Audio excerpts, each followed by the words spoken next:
You want to turn up your it's just helpful. Okay. While you're getting this, okay, we're going to do while you're all working, we're going to do one all over the world. drawing for a book. Matthew Stretton. No warehousing. Got it. You just won a book.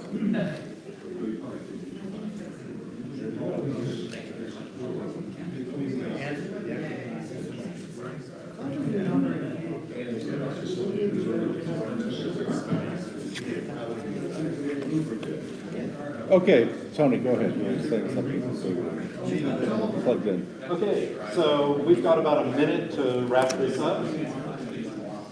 Team A, or the type A people are probably really bored by now. Time to figure out how close our games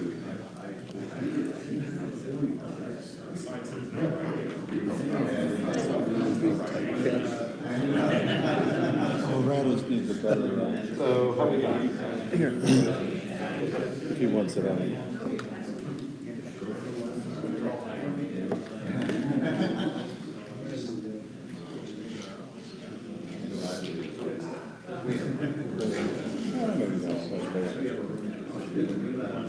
It's not working? No, it is. It's just, it may not be that much better. I don't know if it is. So you know how to use this, right? Yeah, I think so. Sure. When the time comes. Got it. Okay. So, who's your scribe?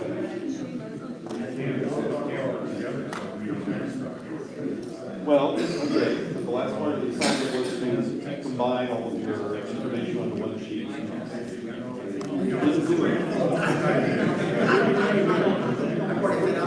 We're in trouble now. Okay. That's version B of type A.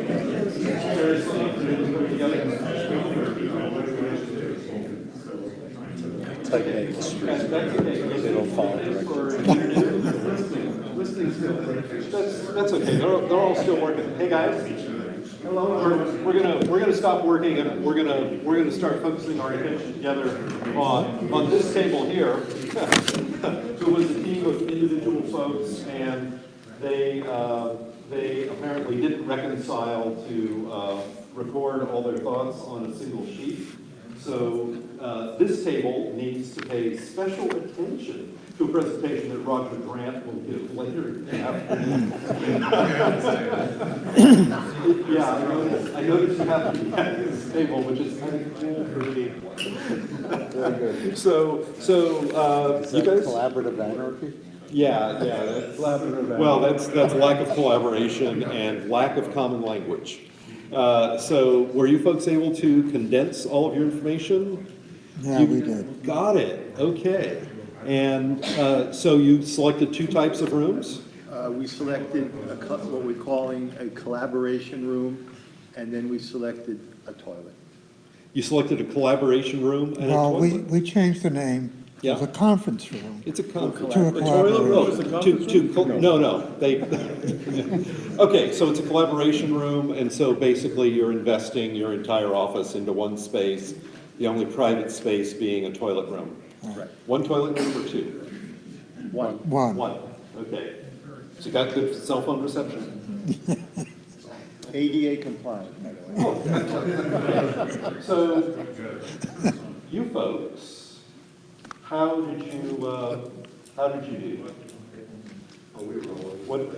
You were all over the place. What'd you come up with? We were all over the place. We started out as just money strapped, 5 staff members and stuff, that we're growing. So we've got a classroom for our collaborative process. We've got a reception. We need a nice area for visitors and people who are trying to raise money with. And we need a toilet room, obviously. And we had a conference room area that we would reconfigure and rename, more or less a presentation and private space. Great. How many square feet did you end up using? 1,200, thereabouts. 1,200 square feet? Not bad. You got projectors and what kind of equipment? Computers. Computers. Computers, AV, kitchenettes. And a HoloLens. Okay, right, budget was not specified. Doing any air quality monitoring, are you? Anything like that built in? No. Nope. Startup, they're hard to start. They're hard to stop. Okay, what'd you come up with? I am. Go ahead. So a 5-person startup is oftentimes just coming out of the garage, so we didn't figure reception room would be required. Okay. The classroom area, they're not teaching classes, but they need that amount of square footage for their workroom, for all their mobile tables, desks and wheels, chairs, etc. So we did to keep the 700 square foot size, change that to workroom. Well, they do need one office for those private discussions when people start pulling up their end of their 80 hours a week. So we had one small office for that and the accountant. And conference rooms can be important, so we did keep that with all the whiteboards at the edge so you can do all your markings. But you don't mark on the sidewalls because it's not whiteboard paint. And we did have one toilet room, code requires at least 1 for 5. But you gotta have lunch, right? With that fancy Italian espresso machine. So we did add a lunchroom at 120 square feet. You invented a new room type. We did. We felt that we were allowed to do that. So we were 1,350 square feet. Okay, and among you, who were the owner representatives and who were the design representatives? Didn't split it out. Collaborative effort. You were all the designers and one hard hat. Oh, sorry, Jim. Okay. Okay. Talk to us. What did you do? Actually, it was very efficient in terms of the programming. The owners gave us direction that this was a client-focused or client-facing software company or developer. So the conference room and classroom was combined, so that was very important. So that was 700 square feet. Then we combined the workroom and office. So that workroom is 237. We have 2 toilets, because we expect men and women to use this. No. And we have the reception because we thought that was important. So it's about 1,200 square feet, and we assumed about 15% circulation. Okay, can you tell us a little bit about the equipment you're going to have? Video. Video wall. Sure, for collaboration. And it's already been checked for ADA compliance. You must have used, I can't We see use it. an application to check and make sure it's Yep. LEED certified and ADA compliant. What else you got going on? We had whiteboards completely around the conference rooms, and then we assumed everyone else brought laptops. Basically, everyone was working independently. Cool. It's employee owned. It's important. Okay. Final directions. Good job. Thanks, Sam. I'm representing the owners here, the 2 of us, and we had some spatial needs that we came up with. We expanded the square footage a little bit to 1,560, but apparently our startup is one where everyone is requesting their own office. There's no collaboration whatsoever, but the designers set us straight. But so we had, as the owners, we had 5 offices, 1 conference room, 1 reception, 1 toilet, and 2 workrooms. So that's a fully staffed office there. So it's about 1,560, and then I can maybe let the designers. Oh, okay, here we go. And so the designers thought that actually maybe what we would need if it's a startup would be more collaboration. And after listening to the wisdom of designers, I think they're probably right. So the designers had 1 classroom, which would be used for more collaborative. No, that's not me.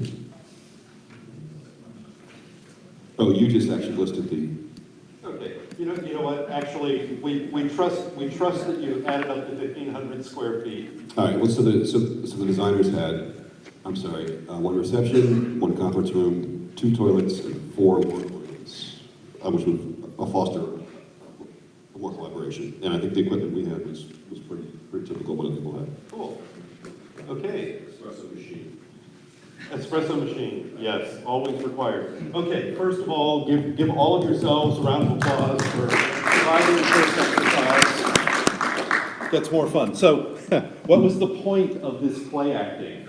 This was the point of the play acting. As you may have gathered, we stacked the deck with increasing odds as we get to the back of the room. Thanks, Steve. So the folks at the front had very little direction, and we didn't imply any structure, and we just let them grapple with the problem. Not a bad job. As we move through the room, the folks at the back of the room, the type Cs, they had the most instructions. They had some information about selecting roles, they had some information about timeline, and they had some numerical constraints to which they had to work. The point is this: as we understand the problem better, we can constrain or perhaps be inspired in our solutions. As we understand the process better, we can collaborate to get to our optimization more quickly. That was kind of the point of this exercise. You will have a chance to do this exercise again after we spend a few minutes together. Can I just start with this? Oh, no, that's mine. That's mine. Mine says myriad standard, so it differentiates from yours, so we can tell which way we're going. So Steve showed this slide, and he said, "There's all this stuff going on. Look at all these exciting technologies over here, and they're all coming together. And what is one meant to do?" Part of the issue of using a lot of different technologies is that we need to have standards that will allow all these technologies to talk to each other.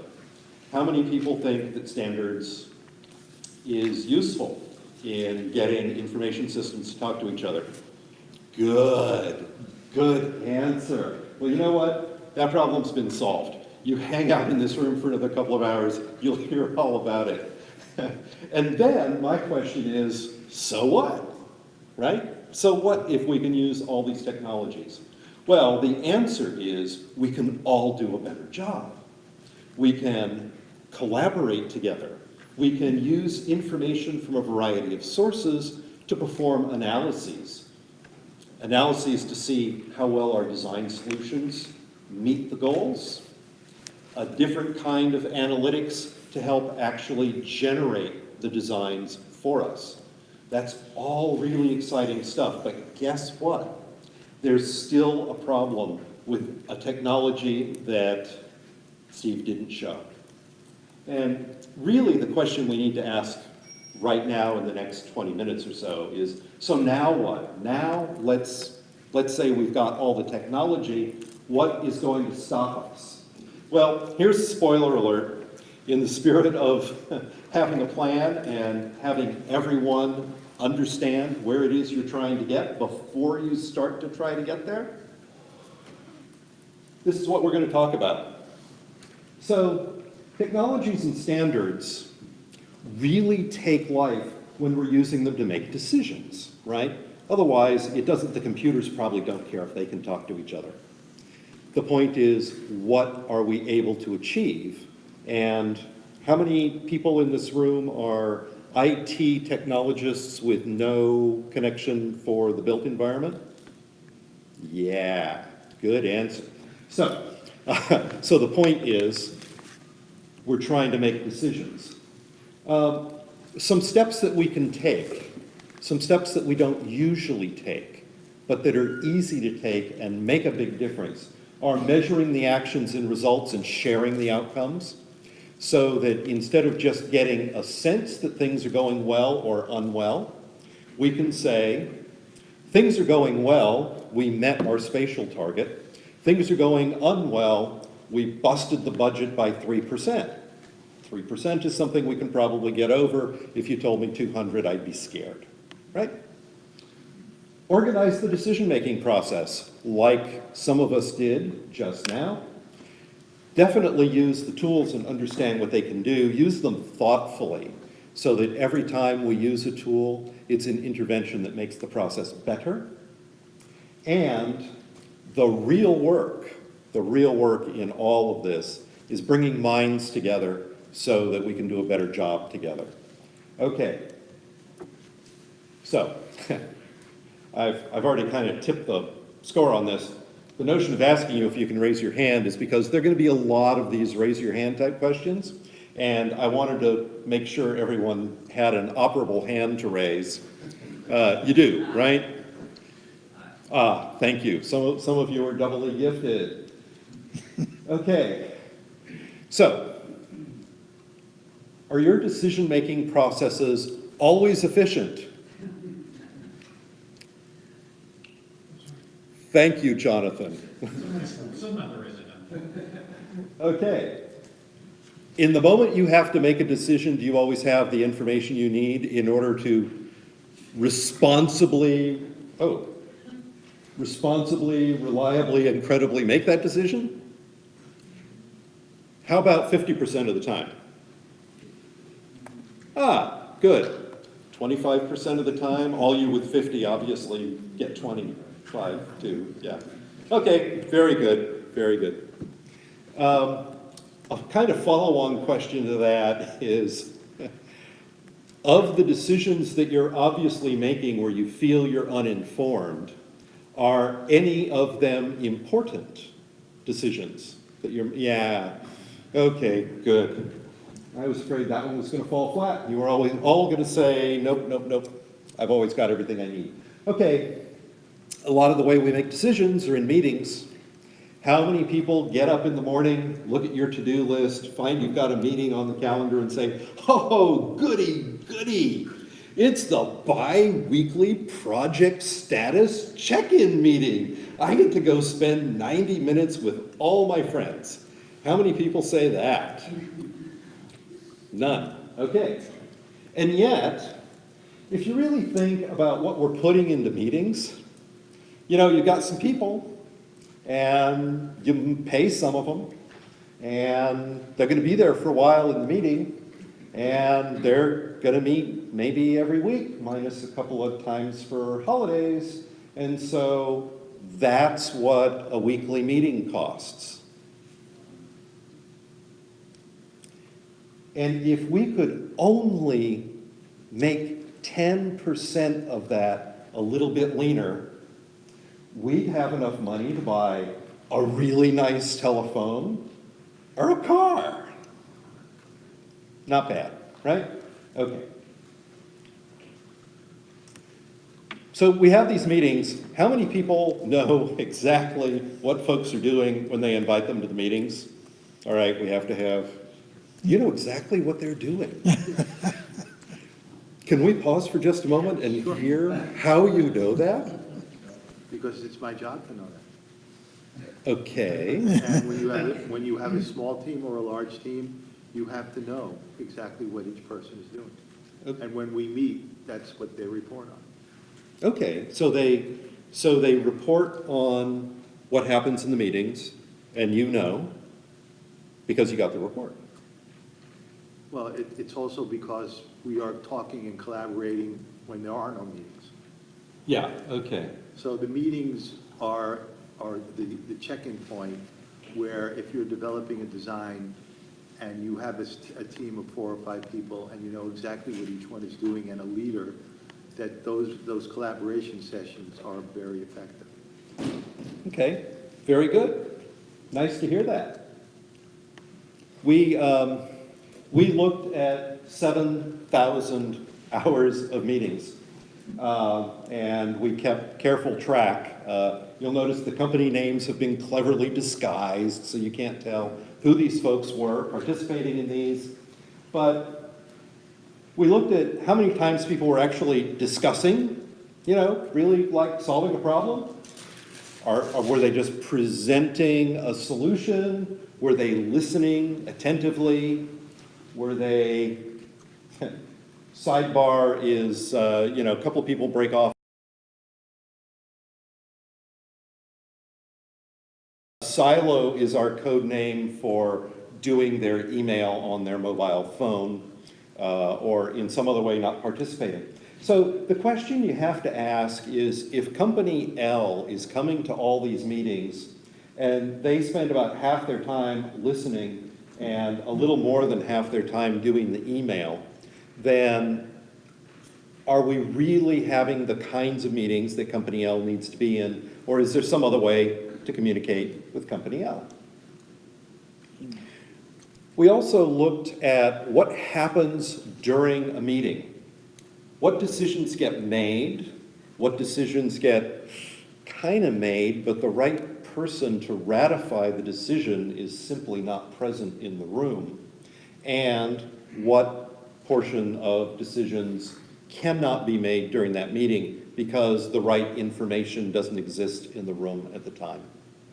So, coincidentally, it looks like the first half an hour of this meeting was pretty darn productive because they achieved their goals. And then things started to go a little bit wonky. It took them 11 minutes to figure out they didn't have all the information to make that next decision.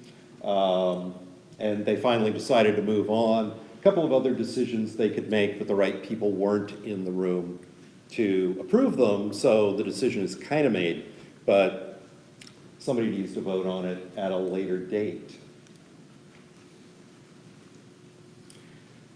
So one question is, as you move forward with your projects, do you know which decision makers are holding back progress? You got a sense of who those folks are? None of you have a sense of who's holding back the decisions? A couple of you do, okay. Of the people who were brave enough to raise your hands, how many people think it was your client that was the biggest culprit? Okay, yeah, if I had 5 arms I could put up in the air, I would vote for that. But you know, it's sometimes very difficult to go to a client and say, do you know what your biggest problem with budget and timeline is? It's you, right? That's a really difficult thing to say. One should never say that. However, if we actually chart commitment reliability and how late people are at either making decisions or providing the information they need to provide, and we agree at the beginning that we're just going to publish this chart, and then we do, and then the owner turns up with all red, then it doesn't have to be confrontational, and everybody knows it. And a smart owner will pick up on this very quickly and try to figure out what's wrong with the process. Just like being able to do clash detection is a good thing, being able to know we're missing our commitments is a good thing. However, if we could do clash avoidance by collaborating before we model out our discipline or by using some automated routing technology, that would be even better. Now that's really difficult for designing a building, but in terms of doing a look ahead and knowing, all right, nobody's failing today, but who's in the most jeopardy of failing? Well, we can tell right away if somebody's got 21 or 18 things that are due tomorrow, they've probably got a problem. There's also something else interesting at this chart that we didn't pick out for you, which is the column that you're seeing highlighted right now says 0 days until due, which means it's going to be due tomorrow. 5 days gets you to next week, and more than 5 days gets you beyond next week. Notice how few things are due next week and how many things are due tomorrow, but also notice how many things are due at some indefinite point in the future. It's very easy to come on a crisis where things are due right now, and it's very easy to know that we'll need to do it someday. The gap here is in planning for the things that we need to have accomplished next week. Wouldn't it be nice if you could have a little performance dashboard and you could say, okay, I know what's happening with collaboration in the rooms. In this case, this particular organization wanted to know what kind of visualization media is being used. They wanted to know if all their fancy BIM and virtual design and construction visualization toolkit was actually being used in meetings. That's something kind of exciting to know. And then they were also tracking how the issues were getting resolved. So that they could look at this and they could begin to understand. They could understand what's happening today, and they could get a little bit of a look ahead. So the question is, now that we've laid out a background that shows some potential pitfalls and some information that it would be useful to have in moving forward, one question is status and priority always clear for all the decisions that need to be made on your jobs? No? Okay. Information ever get lost? Yeah? Decision get made and then forgotten and then re-decided? That's a euphemism we created for reworking in the decision-making process. Ever make a decision too late? Besides, renewing your driving license or something, I mean, in the professional world. Okay, so this is the environment that we're thinking about here. Can we pause for just a moment and talk a little bit about what's going on here and start to get a reality check? So, if the questions are, which decisions are still outstanding? Who's responsible to make that decision? What do we need as data? And when does each decision become urgent? We can see PM guy here has a lot of people he's working between or she's working between. And the sad face indicates that there's some confusion. And part of what's leading to the confusion for this particular PM is that they have a lot of different ways that they're communicating and they're not organized. So this is where we'd like to do a little reality check and start thinking about the tools that people use to organize their decision-making process. Steve, I'm going to need a progress check when I've got 7 minutes left. You have 7 minutes left. Right now? Right now? Do I have 6 3/4 now? Okay. Okay. That's okay. So we're going to run through this. What tools do you use to understand what decisions need to be made, whose responsibility they are? Email, Excel spreadsheet, WhatsApp. Okay, program management plan. Program management plan, cool. And that's a very good thing. Database management. Okay, and does everybody on your project team have access to that? Can they see what you can see? It's dependent upon how you assess the rights and responsibilities. Yeah, I'm just asking the way you most often Does use it everybody? yourself. As needed. As needed. Cool, thank you. Okay, I'm gonna run back here somewhere. You happen to be looking my way when I got this far back in the room. So when you're managing your project, we're all friends here. You can say anything you want. Nobody's recording this. Right, Steve? Nobody's recording this. Okay. So what kind of tools do you use